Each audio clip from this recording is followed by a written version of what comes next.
Okey.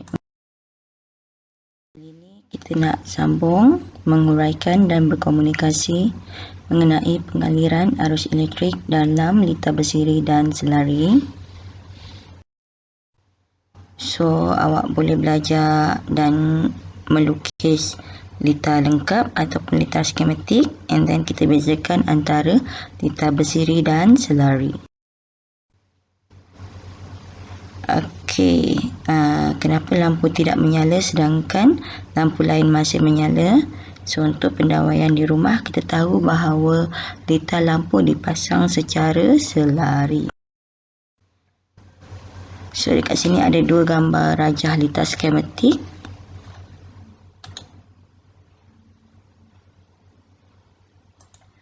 Okey, yang ini adalah lita bersiri atau sesiri. Yang ini pula adalah lita selari. Awak boleh tengok susunan dia. Okey, untuk lita bersiri, mentol dipasang secara bersebelahan. Dan untuk selari dipasang pada laluan yang berbeza. Okey, ini juga salah satu susunan lita bersiri dan selari. Yang ini adalah perintang. Bersiri. Okey, komponen elektrik disambung satu persatu secara bersebelahan. Okey, kalau ada 3 mentol, okey, dipasang secara bersebelahan. Terdapat satu lintasan tunggal bagi arus. So, arus mengalir dalam satu lintasan tunggal sahaja.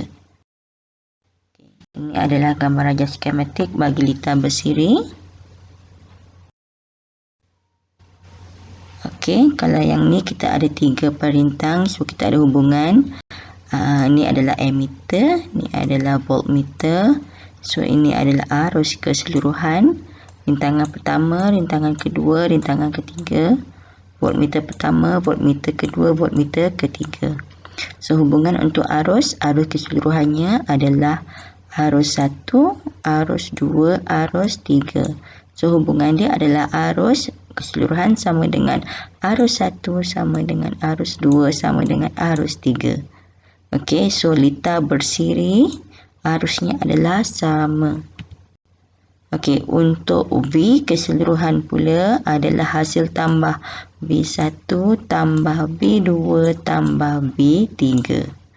Okey, so voltan keseluruhannya adalah hasil tambah. Rintangannya pula adalah, rintangan berkesan juga adalah hasil tambah R1 tambah R2 tambah R3. So, lita bersiri mempunyai komponen yang disambung secara bersebelahan. Arus hanya mengalir melalui satu lintasan tunggal sahaja, satu jalan sahaja. Arus yang mengalir melalui setiap mentol adalah sama.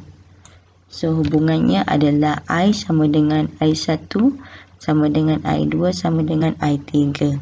Jumlah voltan pula adalah hasil tambah voltan. Okey, so hubungan dia V sama dengan V1 tambah V2 tambah V3. Untuk rintangan berkesan pula adalah hasil tambah rintangan. So, R sama dengan R1 tambah R2 tambah R3. So, ini adalah formula bagi lita bersiri.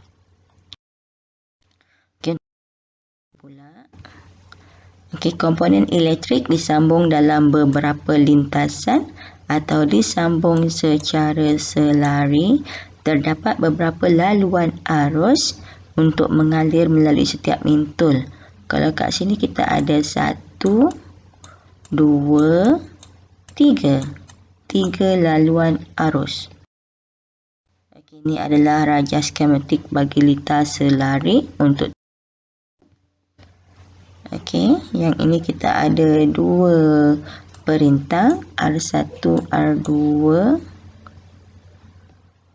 Okey, jadi kat sini kita ada arus 1, arus 2. Kita ada V1, V2. Yang ini adalah arus keseluruhan.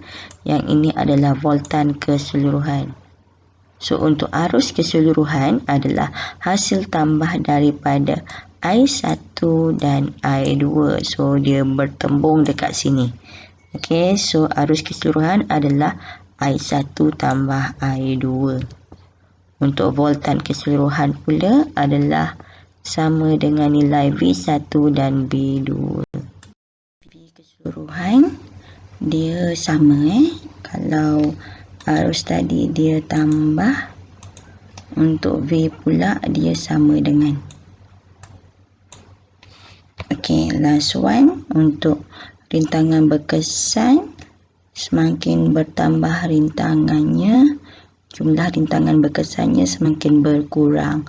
So dia menggunakan formula 1/R sama dengan 1/R1 tambah 1.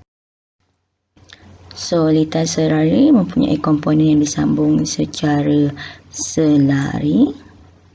Arus mengalir melalui lebih daripada satu lintasan ataupun mempunyai cabang yang berbeza.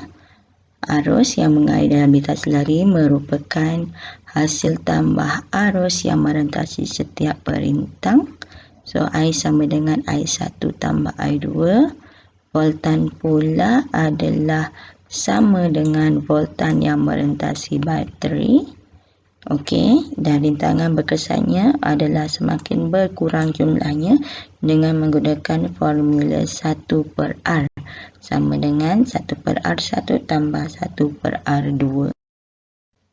Okey, apa akan jadi jika salah satu mintul ditanggalkan bagi litar bersiri? Okey, satu mintul ditanggalkan, mintul yang lain tidak akan menyala atau tidak berfungsi. Ini kerana litar tak lengkap ataupun terputus. Jadi arus tak boleh mengalir dalam litar tersebut. So bila salah satu mintul terbakar, litar akan terbuka. Dalam litar selari pula, kalau salah satu mintul tidak menyala, okey, mintul yang lain tetap akan menyala atau berfungsi. Ini kerana arus elektrik boleh mengalir melalui lintasan atau cabang arus lain dan litar masih lagi lengkap. Okey, so dekat sini arus tak boleh lalu, tapi arus masih boleh mengalir dekat mintul yang pertama dan juga mintul yang kedua. So mintul 1 dan yang kedua ni ataupun yang ketiga ni akan masih berfungsi lah. Okay, so untuk kesimpulannya, bagi litar bersiri dan selari, jumlah arus yang mengalir pada mana-mana titik dalam litar bersiri adalah sama kerana dari satu lintasan sahaja. Manakala untuk litar selari, hasil tambah arus yang mengalir dalam setiap cabang lintasan, arus adalah jumlahnya. Kalau dekat sini kita ada arus keseluruhan, adalah hasil tambah daripada arus 1 tambah arus 2 dan tambah arus 3. Kita tengok kelebihan dan kekurangan bagi litar bersiri. Untuk litar bersiri, sebab dia hanya melalui satu lintasan arus sahaja, so boleh dikawal menggunakan satu switch. Voltan dan arus bertambah apabila lebih banyak sel disambung. Kalau tambah lagi satu bateri, maksudnya voltan dia bertambah. So bila voltan bertambah, arus juga akan bertambah. Kesemua mintul akan menyala dengan kecerahan yang sama sebab voltan keseluruhannya adalah sama. So kalau tambah lagi satu mintul 1, 2, 3, 4 menyala dengan kecerahan yang sama. Kekurangan dia, jika salah satu mintul tidak bersambung atau terbakar, mintul yang lain tidak menyala. Kalau salah satu mintul tidak menyala, so litar akan terbuka dan arus tak boleh mengalir. Kecerahan mintul berkurang apabila lebih banyak mintul disambungkan. Kalau tambah lagi satu mintul, berbanding 3 mintul, 5 mintul ni kecerahan dia akan berkurang. Mintul tidak boleh dipadam secara berasingan sebab arusnya mengalir dalam satu lintasan. Untuk lintas selari pula kelebihannya, mentol boleh dihidupkan secara berasingan sebab arus mengalir dalam lintasan yang berbeza atau banyak cabang. Okey, jika salah satu mentol tidak bersambung, mentol-mentol lain tetap akan menyala. Macam tadi kita bincang, kalau salah satu mentol terbakar atau tidak berfungsi, arus akan mengalir melalui cabang atau lintasan yang lain. So, kekurangannya, walaupun bilangan sel kering yang disambung secara selari lebih daripada satu, jumlah voltanya tetap sama dengan voltan bagi satu sel kering. Kalau tambah lagi satu sel kering dekat sini, nilai voltanya sama juga dengan 1 sebab dia dipasang atau disambung secara selari. Okey, sel kering akan menjadi lemah dengan lebih cepat jika lebih banyak mentol disambung secara selari. Okey, kalau tambah lagi satu mentol, maksudnya satu sel kering ni perlu menampung 4 mentol. So, dia punya tenaga dia akan berkurang dengan lebih cepat. So, itu adalah kelebihan dan kekurangan bagi litar bersiri dan juga selari.